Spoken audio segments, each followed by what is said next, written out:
KHOU is Television Channel 11 in Houston, Texas. 77 employees work here, including a 5-man news staff, under the direction of Dan Rather, who in addition to giving 2 newscasts a day, handles most of our special events programs as well.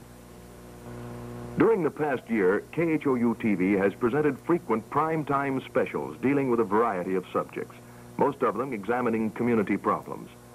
Every third day, a study of the alarming murder rate in the city during the first half of the year, the ambulance problem, a report on the Kennedy inauguration. We were the only local television station to be present. Our half-hour prime-time documentary, So You're Going to Have an Accident, won the 1961 State Bar of Texas Journalism Award, the first ever given to a television station. Our weekly series, The Magic Room, aims primarily at high school youngsters and has touched so far on a range of subject matter from Leonardo da Vinci to the mechanics of the orchestra. The Houston School Board sponsors study guides for the program. We distribute several thousand to city schools each week. 50 miles south of Houston is the island city of Galveston. It was here and southward along the Texas Gulf Coast to the small town of Port O'Connor that KHOU received its sternest test this year, and we're extremely proud of the result. In the early days of September, a storm grew out at sea. Now, storms along the Gulf Coast are not unusual, not even big storms, but this promised to be one of the biggest ever. Fortunately, it was slow in building and even slower in moving. With human life at stake, we sought the best way to provide a service to the public, and to be certain that our information would be official and accurate, we contacted the Weather Bureau on both local and national levels, with the idea in mind of placing live cameras in their offices to relay firsthand official announcements on the storm's progress. The Bureau was calling it a hurricane now. They gave it a name, Carla. The Galveston Weather Bureau's radar is the most powerful in this section of the country. We knew that if the hurricane came toward us, we could pick it up on the radar and follow it through its entirety. We also believe that the awesome specter of the storm seen on a radar screen would prompt many disbelieving citizens to action that they otherwise might not have taken. On the morning of Saturday, September 9th, Von Rockney, Chief of Observation for the United States Weather Bureau in Washington, arrived to coordinate our coverage in Galveston. Realizing the vast potential of a live video hookup in keeping the public alerted, Mr. Rockney immediately began to use our facilities as the only official information outlet. As the wind picked up outside and the rain began falling, people in exposed areas began seeking safety further inland. By watching our early telecast, the public was by then well aware of the impending danger. These early warning efforts helped effect what is believed to be the largest peacetime evacuation in the history of the world. Well over 300,000 people along a 150-mile coastline moved to safety. What follows now is a kinescope recording taken from our Weather Bureau telecast over a period of some 40 hours at the height of Hurricane Carla. Here is Dan Rather speaking directly from Galveston.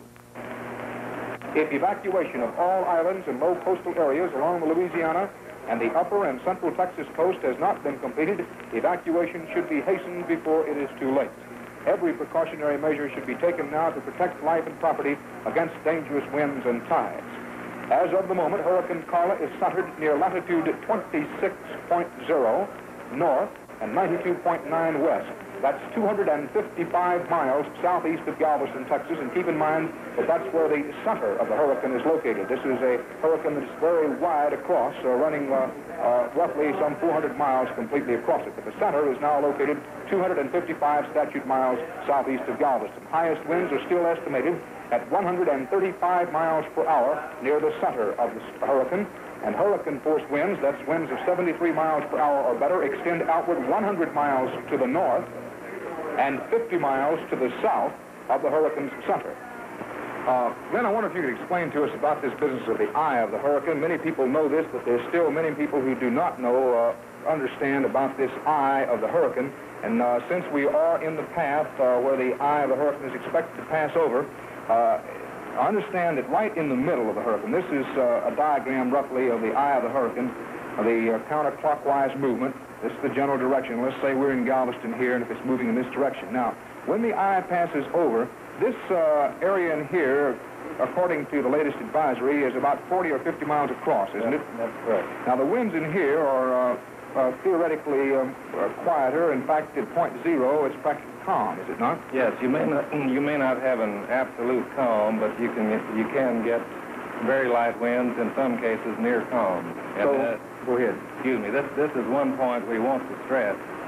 We want to stress that people should not assume that the storm is over. You might even get a break in the clouds and possibly even see a little sunshine for a few minutes. This is after the first hard rain and hard wind of the center of the eye of the hurricane passing your way. Then you may even get a break in the clouds, sunshine, some calm. Or it's sunshine at daytime. If the center would go in at night, which is possible, of course, you could see stars. All right, now, it could be that this calm area would last in a storm this big, and with the eye this big, and as slow as this storm is moving, a couple of hours even.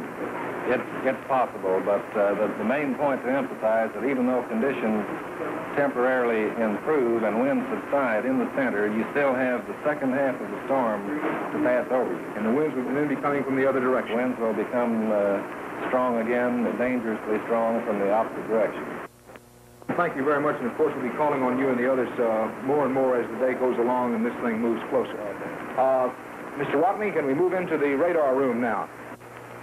There is the eye of the hurricane right there. You can see it very clearly on the radar. A beautiful picture from our radar area in there now. No, if you're available, fine, but we don't need it. All right, fine. Mr. Rockney is going to be in with us in just a few moments to explain the situation on the eye. There's the hurricane eye right there as the radar makes a sweep over it. Now we're taking the map off, and again you can see what the radar has. Now some of that cloudy area, what appears to be cloudy area right around where the radar sweep is originating from, is part of a ground flutter, what they call. But that out in the Gulf is the real McCoy, a lot of rain, a lot of wind out there, heading in the direction of Aransas Pass and Galveston, that general area of the coast through there. Mr. Rockney, any change in condition? No. You're seeing there now the live radar screen. The sweep is going around and around. I guess you've already told them, Dan, that round ring there to the southeast of us is the eye of the hurricane. We're having squalls on and off here in Galveston, a spell of no showers, then heavy showers, and so on, as we've been talking about before. And when that heavy band to the south of the station reaches Galveston in about 2 or 3 hours, then there will be torrential rain, steady, heavy rain. But the storm is advancing in this direction pretty much as had been expected. Most of the schools and courthouses on high ground in the coastal areas, on the island areas, for example, here in Galveston and in Texas City, most of the schools or courthouses in the higher ground areas are open. The best idea is to check with your local civil defense or Red Cross unit to see what schools are open. We at Channel 11 are carrying the names of as many schools and neighborhoods that have shelter center opens as possible. We do have one bit of advice for you. If you decide to leave your home and you don't feel safe where you are, you want to move into a shelter area, we are advised you to bring along your own bedding. Military bedding has been supplied whenever and wherever possible, but we're told that the military bedding is running rather low and is completely out in some sections. So if you're going to the local schoolhouse or the courthouse, you don't feel safe around your house, take along your own bedding. You'll probably need it there. The reason we have brought our live remote cameras down here to telecast direct from the United States Weather Bureau in Galveston is the fact that the Weather Bureau here has the radar, that 250-mile range radar, probing out in the Gulf, and that the Galveston station is a key station in helping compile the forecasts. Mr. Rockney, how are things over in the radar room? Just a minute, and I'll have the fellow stand away from the radar screen, and we'll take a look. All right, well, don't interrupt anything they're doing there now. If Mr. Rockney is going into the radar room, now there's the shot of our cameras on the radar. And the radar sweep going down now, and right there is the hurricane eye. Yes, that's correct. The eye of the hurricane is, of course, very clearly on the screen now. It's that black hole in the center of the white donut-shaped radar echoes from the rain associated with Hurricane Carla. The eye is almost due south of Galveston now, just a little bit west of south, and about 140 statute miles away. Now, as you pointed out before, radar is not a predicting or forecasting device other than it is an observing device. That's right. Now, I observe that this eye of the hurricane seems to have moved from the lower right-hand quadrant of our screen over the hours to now where it's in more or less mostly the lower left-hand quadrant of the screen. Yes, that's right. Of course, this is indicative now of the northwestward movement of the storm that the Weather Bureau has been predicting. If you have been following our broadcasts for these many hours, you will remember that we were talking originally about the eye being some 200 miles away, now, or even more than that. Now it is 140 miles away. We'll turn the proceedings back to Frank Wilson and our main studio. We'll be back with you around 5:50 with the next bulletin on Hurricane Carla. Dan Rather in Galveston, back now to Houston. What you have just seen are representative highlights of our telecast from Galveston, September 9th, 10th, and 11th, 1961. From there and from our Houston studios, we were on the air continuously for 36 hours with hurricane coverage. Our regular broadcast schedule concluded at 9:30 Saturday night, the 9th, and resumed late Tuesday morning, the 12th. Our transmitter in Alvin, Texas, was unattended for 15 hours after engineers evacuated the structure for reasons of safety. This coverage was conducted with a crew of 10 staff members in Houston and 7 in Galveston. At least 4 other Texas broadcast stations carried our audio signal, thus affecting an even wider range for the Bureau's announcements. Outside the Weather Bureau and our main studios, the storm was now at full force. 3 of our cameramen went into the wind and rain to record its fury on film. This is what they and the citizens of the Texas Gulf Coast saw.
The effort toward covering Hurricane Carla proved a point to us. There is much that television can do toward performing a vital public service. This was the first time that live broadcast coverage was allowed from the offices of the United States Weather Bureau. It was the first time that the eye of a hurricane had ever been seen on television. The reaction of the public was overwhelming. We received over 1,000 thank yous from a grateful audience. A portion of these are included in our accompanying exhibit. Now, in closing, we would like to present Mr. Vaughn Rockney, Chief of Observation, the United States Weather Bureau. The console of a WSR-57 radar was the nerve center of Weather Bureau operations at Galveston during Hurricane Carla. It was on a radar scope such as this that Dan Rather and I watched the ominous approach of this devastating storm. The U.S. Weather Bureau, an agency of the Department of Commerce, is deeply appreciative of the cooperation of all news media in the distribution of its warnings on Hurricane Carla to the public along the northwest coast of the Gulf of Mexico. The services of KHOU TV were especially noteworthy in this regard. Dan Rather and his staff worked tirelessly to bring to the public authentic, up-to-the-minute information as to the storm's location, severity, and probable path, as well as vital information from civil defense, law enforcement agencies, and the Red Cross. For 3 days, while Hurricane Carla raged in her approach to and passage over the Texas coast south of Galveston, the facilities of this station were available for this public service. On at least one occasion, personnel of KHOU TV risked their lives to maintain their broadcasts without interruption. We of the Weather Bureau are sure that public service such as this contributed significantly to minimizing the loss of life and property in this catastrophe.